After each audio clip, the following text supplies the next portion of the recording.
We're now going to focus on the Audits panel. And the Audits panel, as you might guess, is where the Google Chrome developer tools actually run an audit on our web page and give us suggestions for making improvements. Now you can see there are not too many things on the screen for this panel, so we'll leave everything selected as is, but I'll tell you what, let's not run it for mine. This is one thing I like to do.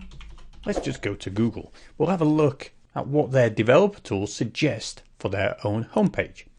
So we'll click run. And that was it. It was really fast, but you can see now the audit panel is giving us lots of suggestions that we may want to implement to actually improve our web page. So you can see here, enable gzip compression. And we can expand it out and get further information about the actual message. Leverage browser caching, proxy caching, minimize cookie size, and so on. So there's lots of information that may help us speed up the actual processing of our web page. When you run this on your own web page, it's likely you'll get other things showing where the Chrome developer tools are giving you information that you might want to think about acting upon to help improve the speed of your pages.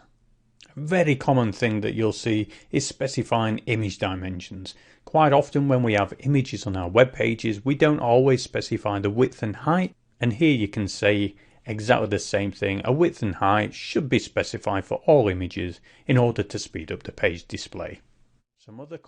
Another recommendation I often see is recommendations about CSS style sheets. Quite often when you're using a framework such as Bootstrap, you'll have separate style sheets containing lots of style elements that are not used on every single page. Well, the auditor here may suggest removing lots of those styles from certain pages. But we know actually in reality we don't want to do that because we may have other pages on our website that use those elements. So you've got to take what this audit panel gives you with a pinch of salt and really work out whether it really applies to your web pages.